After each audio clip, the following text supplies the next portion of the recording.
Morning, everybody. It is February 20th, 9 o'clock in the morning, Monday, 2023.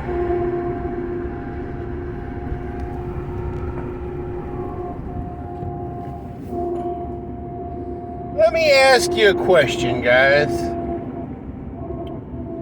Okay, let me spin you a little parable. Work with Jesus, so let's see if it can work for me.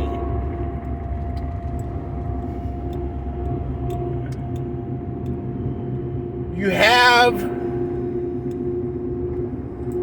a bad seed. Let's just call it a seed, okay?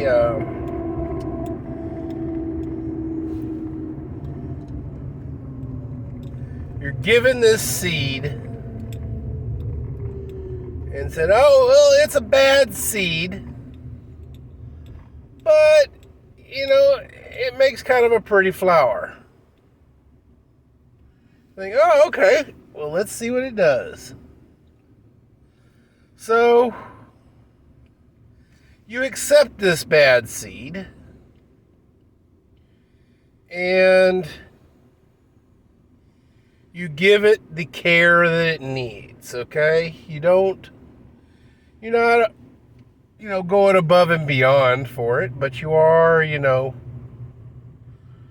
giving it the care that it needs. You've accepted it. Seed germinates,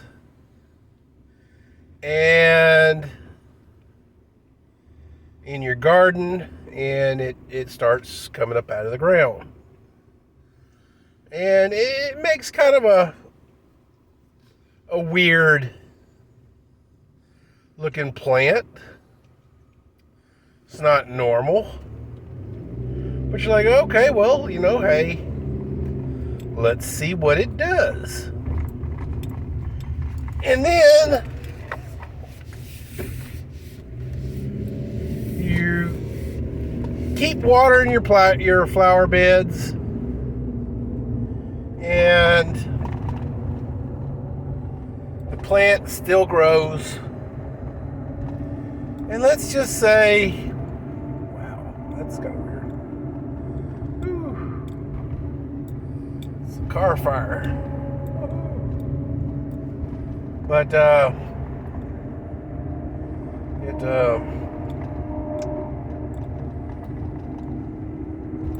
it starts affecting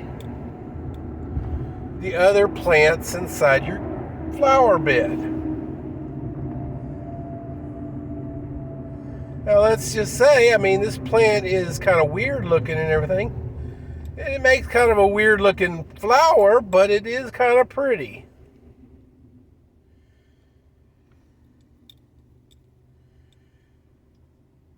But it starts affecting your other plants. It starts stealing nutrients from them, and they start dying off.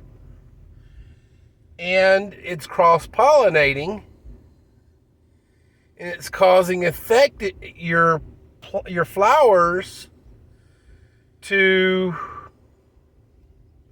mutate. And it's causing them to make weird colors, off-shaping leaves, crazy petals, stuff like that. And then, after, say, a season, you're like, well, it's still an interesting plant, but you know what? It is affecting my other plants, but, it's not hurting anything too bad. So winter comes, everything dies back. And then the next spring, not only does your bad seed come back, but all the mutated plants around it in the flower bed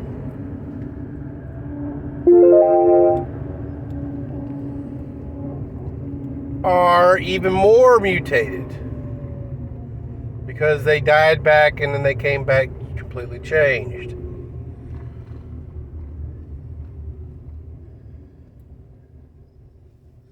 Now the whole flower bed is relatively ugly.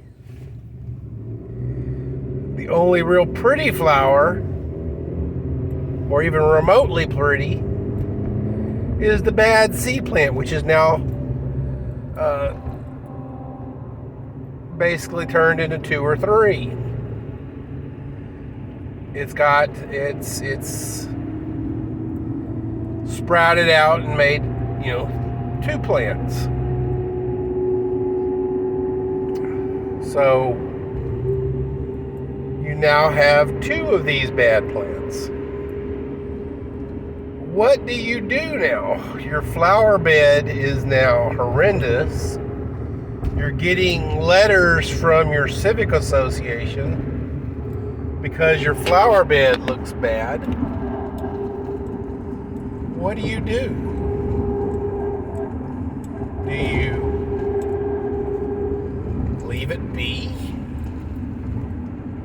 and let, see what happens? Do you till it under and replant your flower bed? Or do you start,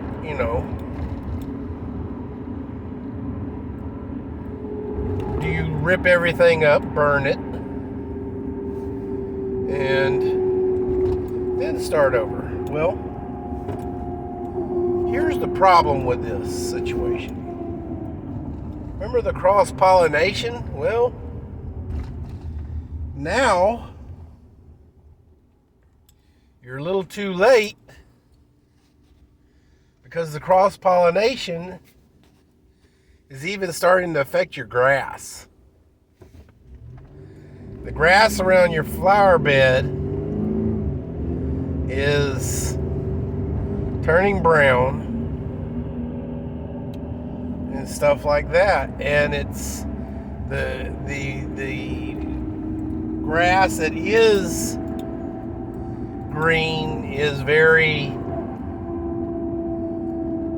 coarse and prickly.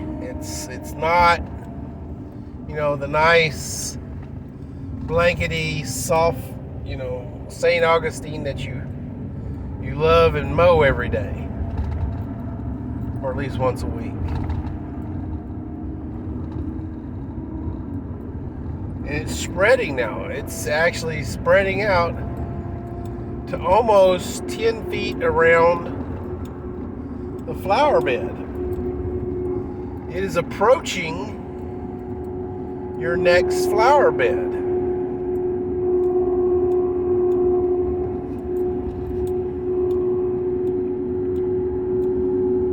So, what do you do?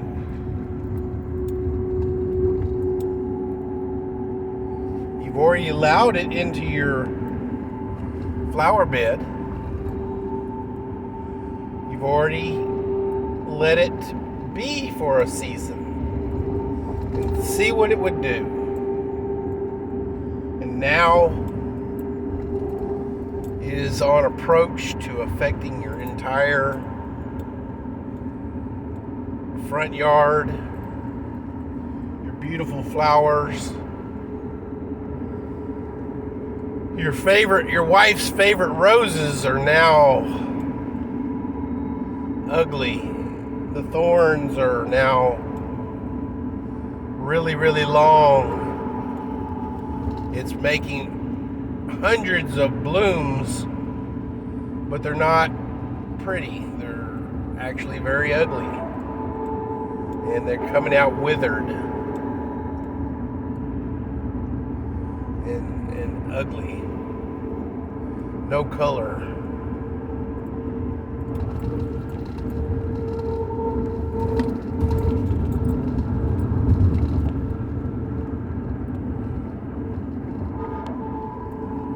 What do you do, guys? What what do you do? Now let's apply this to mental health and this gender dysphoria that appears to be running rampant. You know, guys, I'm pretty sure I've said this before. There is not a single teenager in this world that I believe, once puberty starts, is comfortable in their skin. And one of the main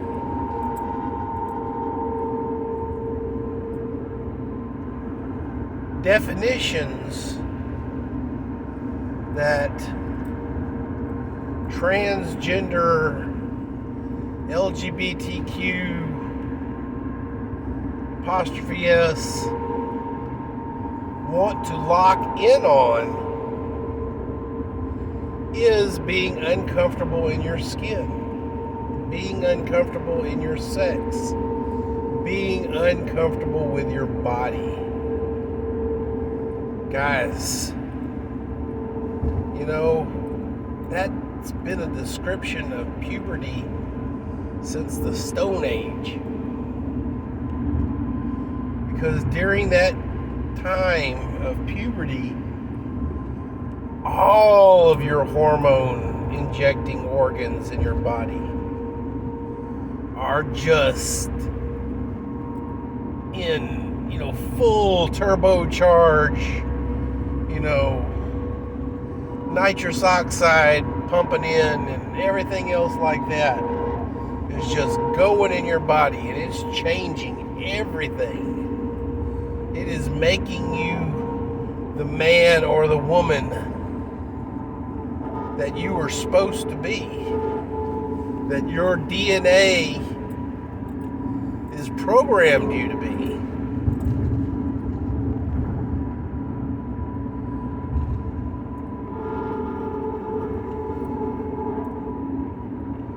But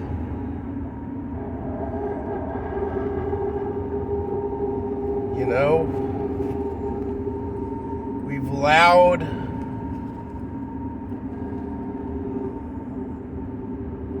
the homosexual community to come out of the shadows, and we accepted them.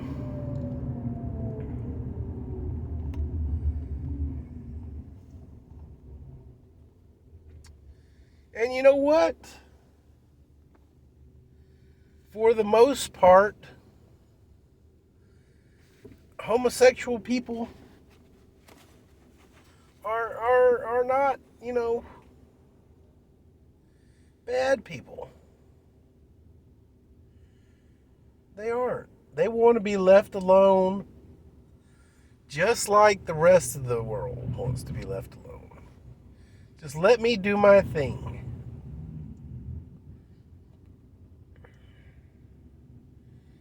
And transgender people,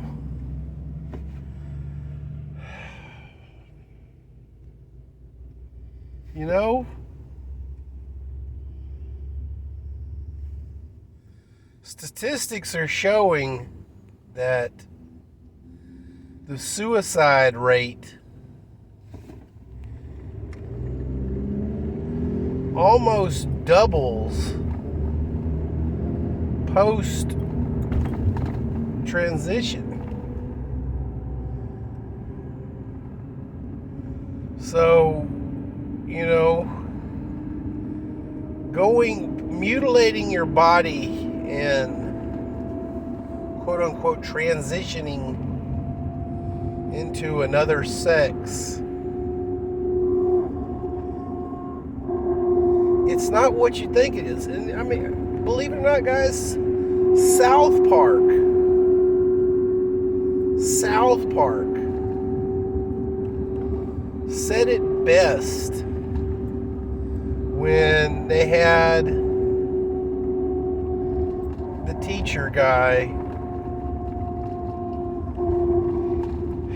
came out as gay. Then he decided to be trans. And then he retransitioned back. Because he finally understood that no amount of surgery can make you what your genetics tell you what you are. I can't take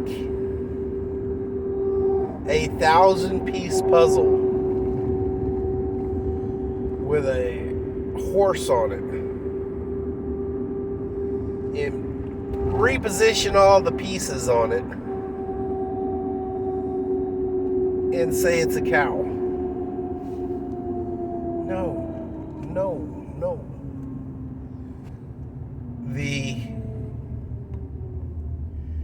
I can take that horse, I can put that puzzle together and take a Sharpie marker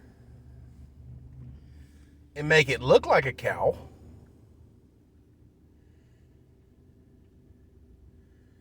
But the original picture, underneath all that Sharpie marker, is going to be a horse. Guys,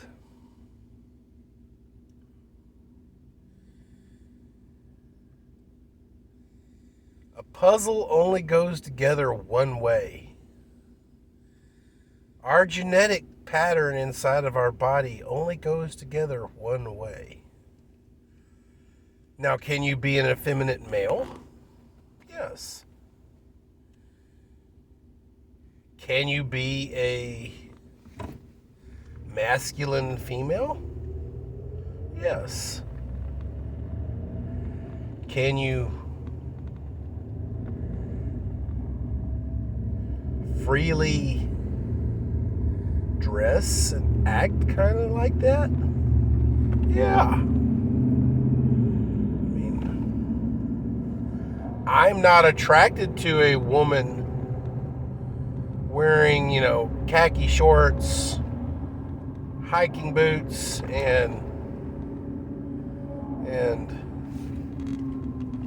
a Magellan shirt, and a buzz haircut.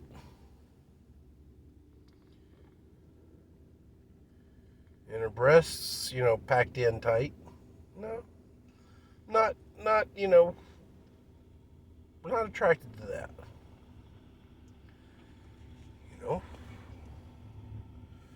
I'm not attracted to a man running around in shorty shorts. And, a pink wife beater. No, I'm not attracted to that either. But you know what? You do you. Just don't make me feel bad because I won't do you. We got the latest thing is because straight men won't, date trans women, they're homophobic or transphobic. Huh?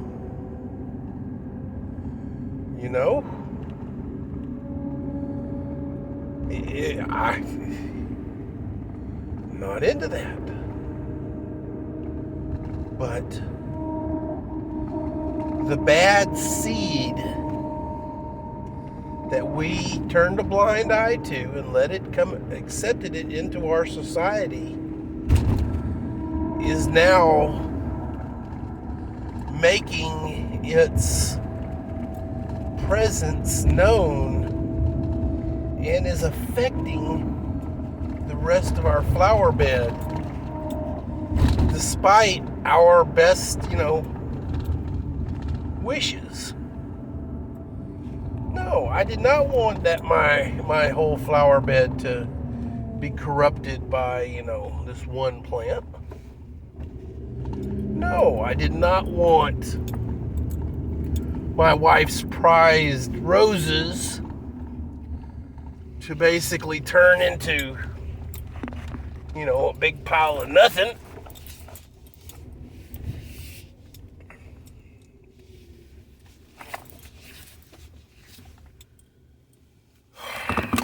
So now, what do? Do we treat it like a garden? Till it under? Or pull it up and destroy it? Tilling it under can stop everything from happening, but it can also propagate through the soil. Did that bad seed produce seeds? Tilling it under, all you're doing is planting new seeds.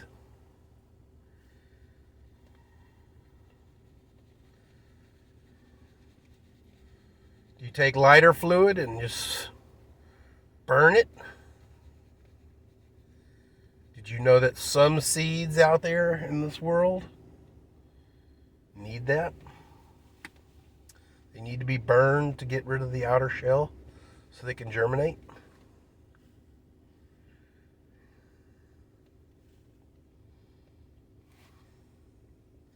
They need to be battered, beaten, eaten, gone through the acids in the stomach of an animal in order to germinate. Is that any different than treating trans people and homosexuals badly? All that's going to do is spread it. Do we, if we don't accept them and we be mean to them, all that's going to do is rally to their cause. It's going to germinate more seeds.